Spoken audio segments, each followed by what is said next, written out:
Você quer fazer, você sabe o que quer fazer, mas fica se sentindo bloqueado e aí você não vai nem para frente e nem para trás. Fica travado no mesmo lugar. Vamos conversar um pouco sobre isso porque são casos que eu tenho recebido com muita frequência no meu consultório. Antes de continuar, meu nome é Aloísio Alves, trabalho com desenvolvimento de pessoas há mais de 30 anos e sou um modesto estudioso do comportamento humano, com alguns livros publicados, enfim, tanto na Universidade Federal, onde atuei durante muito tempo orientando estudantes e também dirigindo o Hospital de Alta Complexidade, mas também fora da universidade, nos consultórios da cidade de Uberlândia e também na cidade de Pouso Alegre, no sul de Minas. No sul de Minas eu atendo há quase 15 anos e em Uberlândia, no Triângulo Mineiro, eu atendo há 30 anos. Ufa, o tempo passa rápido, mas eu tenho tido assim, muito prazer em continuar com esse trabalho. Se você não me segue ainda aqui, eu te convido para seguir, vai ser um prazer ter você aqui para a gente dialogar. Dá um like, coloca um coraçãozinho aí, manda um emoji, um comentário, para que esse conteúdo seja entregue aí para mais pessoas. Mais uma vez, obrigado por estar aqui. E eu quero dizer para você o seguinte, vivemos, e você está cansado de saber disso, em um mundo em que as pessoas ficam em dúvida do que é real e daquilo que é fictício ou virtual. Há uma grande dificuldade em separar uma coisa da outra, porque tudo está muito misturado.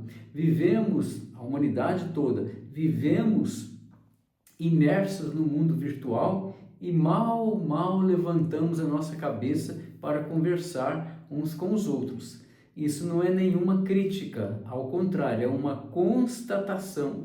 Ou seja, então com isso cria-se uma dificuldade em separar, discernir o que é o mundo virtual, o que é o mundo real. Tanto é que é muito comum nós estarmos conversando com um amigo, um parente, alguém, qualquer pessoa que a gente encontra casualmente, num supermercado, num shopping, numa padaria, em algum lugar, num restaurante, e a pessoa vem citar alguma coisa e falar, eu não sei onde que eu vi isso, mas alguém me falou, não sei se eu vi na internet e tal. Isso já é uma demonstração de que a pessoa não sabe, não se lembra, na verdade, se isso foi visto lá na internet ou se foi conversado com alguém presencialmente, né? Então, esse tipo de dificuldade, ele tem, de alguma maneira, assim, dificultado muito o desenvolvimento das pessoas.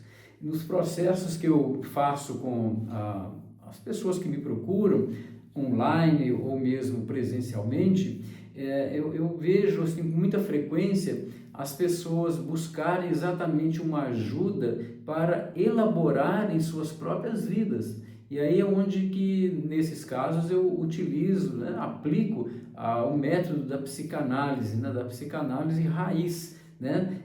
Na época que eu me formei em psicanálise, eram 5 anos para se formar, com provas, supervisões e tal, professores exigentes, né? Muito material para ler, para pesquisar, depois a prática supervisionada também. Então era um tempo mais longo, então eu tive a oportunidade de fazer esse percurso de uma maneira mais tranquila. Claro, depois me pós-graduei em psicologia geral e também em psicologia sexual. Tive a oportunidade, né, de me doutorar na área de educação médica e o meu pós-doutorado é na área de sociologia, para ter uma compreensão melhor dos movimentos aí que ocorrem no interior das sociedades. Enfim, esse é assunto para a gente conversar outro dia.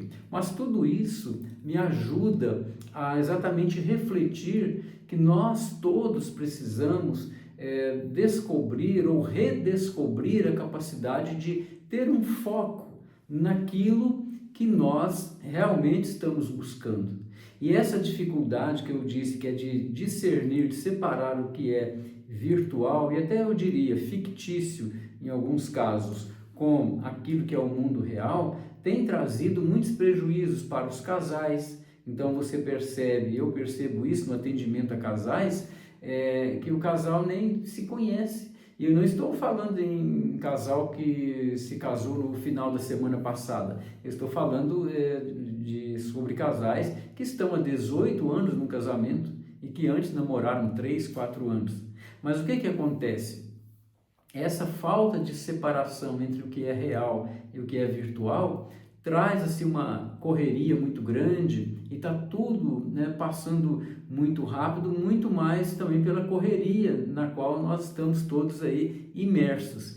E eu digo para você com muita franqueza, quando a pessoa para num processo terapêutico, numa psicoterapia breve ou longa, de longa duração, e a pessoa começa a refletir e trazer à própria consciência quem é ela, autoconhecimento, o que ela quer, o que ela se propõe e como que ela está direcionando sua própria força, sua própria energia, os resultados, tanto na vida material, na vida espiritual, emocional, na saúde mental, melhoram muito. E até não tem como ser diferente, porque quando a pessoa está no processo de análise, por exemplo, ela tem tempo para trazer questões ao consultório, para ela própria ouvir sua voz e ela própria também, na sua autonomia, chegar a certas conclusões. E o meu papel enquanto analista é exatamente trazer aqueles pontos, vamos dizer assim, estimular aqueles pontos de reflexão da pessoa e não direcionar a pessoa.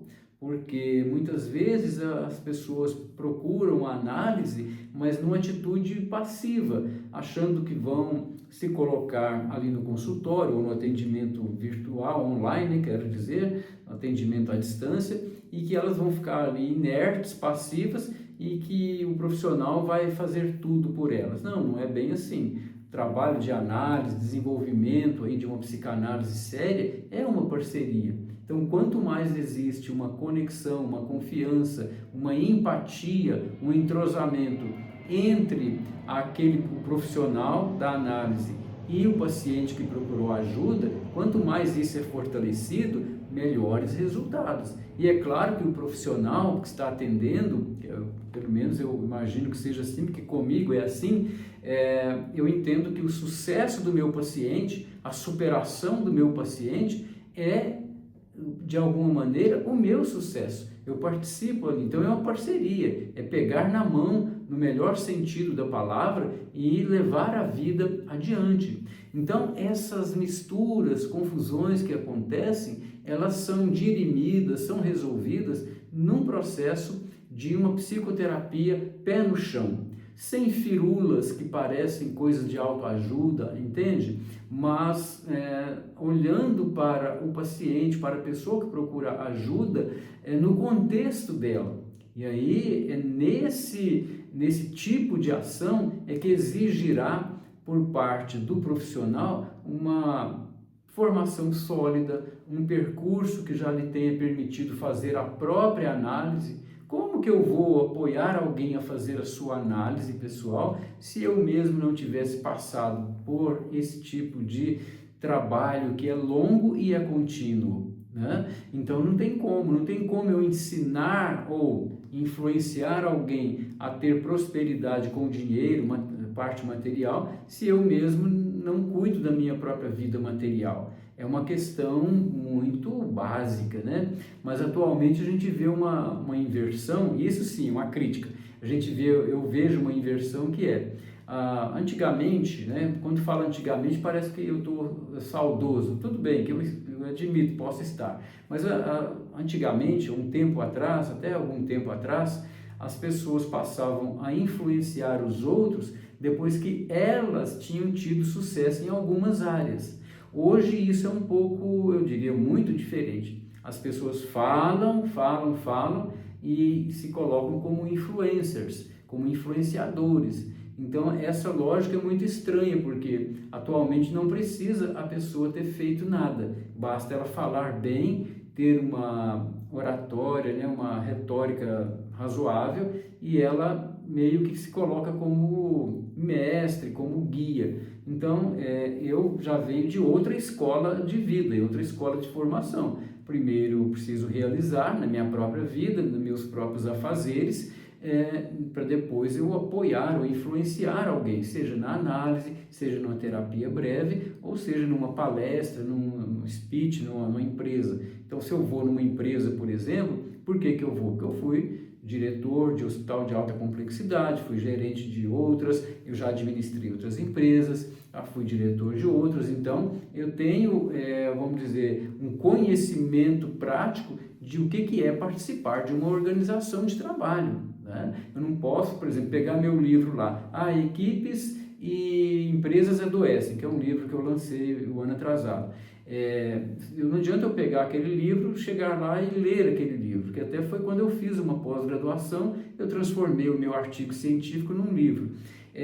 Por quê? Porque eu preciso trazer para as pessoas que estão ali, sejam os líderes, sejam os proprietários, os sócios, depende do tipo de empresa, ou para os colaboradores, profissionais que trabalham ali, algo palpável, algo que eu possa olhar nos olhos deles, eles olharem nos meus olhos e perceberem que eu estou falando de algo que eu conheço. E o conhecimento, o saber, é sabor. Precisa ter experimentado o gosto, o sabor, né? Então, precisamos olhar para isso, porque senão a gente não separa o que é virtual do que é real. E o que é fantasioso, fictício, que é fake, isso entra com muita facilidade na cabeça das pessoas, porque, no fundo, a maioria das pessoas pensa num atalho, né? Tem até um provérbio, né, na tradição de uma corrente aí de matriz africana, que diz que atalho não é caminho completo. Parece óbvio, mas eu até vou repetir, atalho não é caminho completo. Então hoje se busca muito o atalho, se busca muito achar a fórmula, quando na verdade a fórmula é trabalho, é estudo, é buscar, é sentar-se no consultório, online ou não, né, presencial, trabalhar duro sobre si, como se fosse uma pedra bruta que a pessoa precisa esculpir, pegar o cinzel, a talhadeira, a marretinha e começar a esculpir, né? Para que nessa arte de esculpir-se, a pessoa vai retirando, como diria Leonardo da Vinci, né? Vai retirando o excesso, o que é pedra, até fazer aparecer a sua verdadeira imagem. E somos todos pedras brutas, precisamos nos esculpir. Gente, e esculpir-se dá trabalho. Não é tão simples como os gurus de autoajuda falam. Você vai virar a chave. Até gravei um vídeo esses dias sobre virar a chave. Não existe isso. O que existe é trabalho. Então, cuidado para você não confundir o mundo fantasioso do mundo virtual com o mundo real. O mundo real tem suor, tem horas e horas de dedicação e não aceita desculpas.